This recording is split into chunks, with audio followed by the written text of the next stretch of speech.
1947 के बाद से ना इस देश के अंदर 3 कम्युनल दंगे जो हुए हैं, जो बिना अकारण हुए हैं, जिनको नरसंहार कहा जाता है या एक्सोडस कहा जाता है, वो तीनों ब्राह्मणों के खिलाफ हुए हैं। एक बार चित्पावन ब्राह्मणों के साथ महाराष्ट्र के अंदर, तमिलनाडु के अंदर 60 लाख ब्राह्मण हुआ करते थे, 40 लाख रह गए, 20 लाख पता नहीं कहाँ है।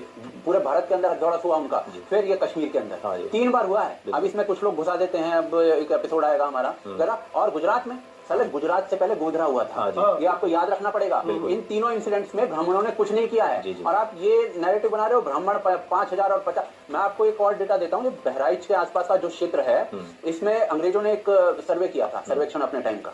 उसमें ये निकल के आया था, बहराइच, सिर्फ बहराइच की मैं बात नहीं कर रहा हूँ, पूरे क्षेत्र की बात कर रहा हूँ। आई थिंक वो अवध में आता है। उस पूरे क्षेत्र के अंदर जो सबसे कम भूमि वाली कम्युनिटी थी, जिसके पास सबसे कम जमीन थी, ब्राह्मण थे। करीब 9% उस क्षेत्र में रहते हैं, 0.8% जमीन उनके पास।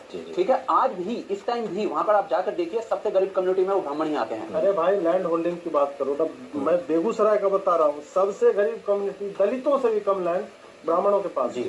हमारे यहाँ क्या होता है कि ब्राह्मण उतने ही एक गाँव में होते हैं जितना पौरोहित कर्म के लिए और यजमानी के लिए आवश्यक। बिल्कुल बिल्कुल, 1-2 परिवार होता है। गांव डोमिनेटेड होगा, भूमियार का गांव, यादवों का गांव, इस तरह से होता है। और उसकी जो एंटिटी, उनकी संख्या उतनी जितनी धोबी हो गए, माली हो गए, डोम हो गए, मतलब जो एसेंशियल है। जैसे अब छठ करेंगे तो सूप हमें डोम से ही लेना है, बिल्कुल, क्योंकि वही बनाएगा। बिल्कुल। इसी तरह धोबी का, नाई का, माली का काम जहाँ पड़ता है, ब्राह्मण का भी उतना ही लिमिटेड स्कोप। उनके पास कोई लैंड नहीं। हाँ, ब्राह्मण आपको मिथिला क्षेत्र में दिखेंगे, उनके गांव के गांव, बट उसमें खाली ब्राह्मण ही रह रहे हैं। इस कारण वो उनके पास लैंड होगा, बाकी जगह पे नहीं है। हरियाणा में भी आप देख सकते हो, लैंड है ब्राह्मणों के पास, बट अधिकांशतः लैंड नहीं है भाई। और सबसे गरीब कम्युनिटीज में से आती है।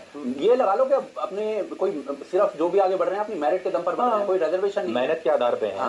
और आप साला नैरेटिव ये बना, ब्राह्मणों का नाम लेके सारा नैरेटिव बन रहा है। अपर कास्ट के ऊपर ब्राह्मणों का नाम लेके आप साला पूरी अपर कास्ट पे पलटा पाड़ रहे हो। अपर कास्ट में भी आप देखो ना, बहुत ही स्मार्टली जो है, कभी भी दूसरी जातियों का नाम नहीं लिया जाता। इनका सारा का सारा हेट एंटी इंडिया भी होगा ना, अल्टीमेटली ब्राह्मण आ जाएगा। एंटी मोदी भी वो ब्राह्मण, एंटी भाजपा भी ब्राह्मण, एवरीथिंग वो ट्रेस।